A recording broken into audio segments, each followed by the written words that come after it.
طریقہ تھا، رمضان المبارک کے آنے سے 6 مہینہ پہلے رمضان کی آمد کا انتظار کرتے، اللہ سے دعا کرتے، اللہ تعالیٰ 6 مہینے بعد، 4 مہینے بعد، 5 مہینے بعد رمضان کا مہینہ مجھے نصیب فرما دے۔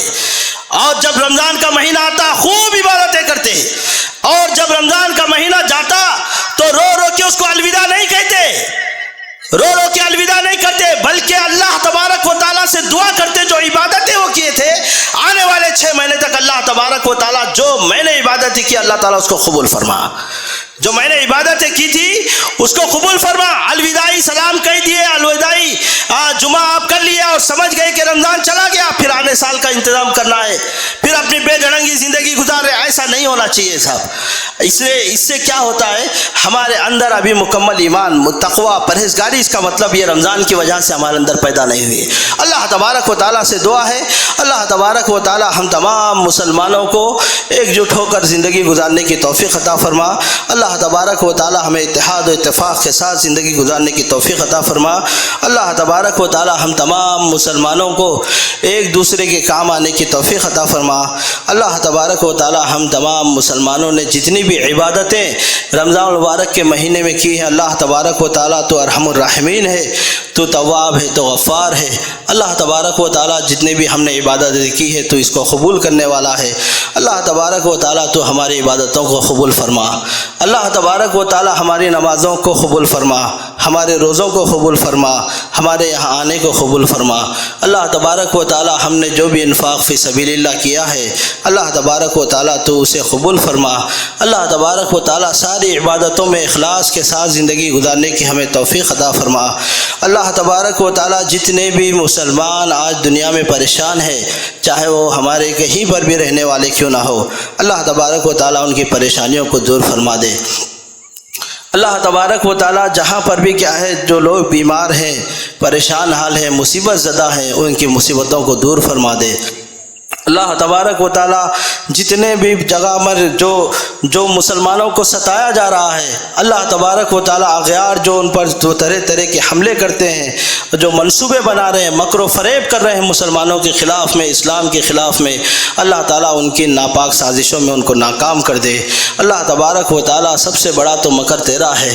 اللہ تبارک و تعالیٰ جو دنیا میں کرتے ہیں، کر رہے ہیں، لیکن جب تیرا مکر چلے گا تو سب کو پکڑ ہوگی۔ اللہ تبارک و تعالیٰ تو ہماری حفاظت فرما، اور اپنے مکر سے اور اپنے غضب سے کیا اللہ تبارک و تعالیٰ ان لوگوں کو جو ہمارے خلاف میں ریشہ دوانیاں کرتے ہیں، منصوبے کرتے ہیں، انہیں ناکام بنا دے، اور اللہ تبارک و تعالیٰ انہیں تو ذلیل کر دے۔ اللہ تبارک و تعالیٰ اسلام کے نام کو بلند کرنے کی ہمیں توفیق عطا فرما۔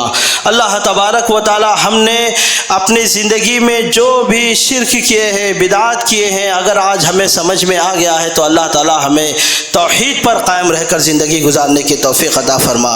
اللہ تبارک و تعالیٰ موحد بن کر زندگی گزارنے کی توفیق عطا فرما۔ اللہ تبارک و تعالیٰ شرک سے بچنے، بدعات سے بچنے کی ہمیں توفیق عطا فرما۔ اللہ تبارک و تعالیٰ ہمیں ایک دوسرے کا خیال کرنے، صلہ رحمی کرنے، اتحاد و اتفاق کے ساتھ زندگی گزارنے کی توفیق عطا فرما۔ اللہ تبارک و تعالیٰ ہم تمام مسلمانوں کی مغفرت فرما۔ اللہ تبارک و تعالیٰ آج ہم محن تعالیٰ حاصل کرنے کے لیے، انعام کے لیے یہاں پر حاضر ہوئے ہیں۔ اللہ تبارک و تعالیٰ وہ انعام کی بخششیں ہم پر عطا فرما۔ اللہ تبارک و تعالیٰ ہمارے گناہوں کی مغفرت فرما۔ اللہ تبارک و تعالیٰ ہماری گناہوں کی مغفرت فرما۔ اللہ تبارک و تعالیٰ ہمارے گناہوں کی مغفرت فرما۔ اللہ تبارک و تعالیٰ ہم میں جو لوگ مرحومین ہیں، جو آج یہاں پر پچھلے رمضان میں، پچھلے بقرعید میں یہاں پر تھے لیکن آج موجود نہیں ہیں، اللہ تبارک و تعالیٰ ان کے حق میں بہترین فیصلہ عطا فرما۔ اللہ تبارک و تعالیٰ ان کے عذاب میں کمی عطا فرما۔ اللہ تبارک و تعالیٰ ان کے لیے جنت کی کھڑکیاں کھول دے۔ اللہ تبارک و تعالیٰ انہیں جنت الفردوس میں بھی مقام عطا فرما۔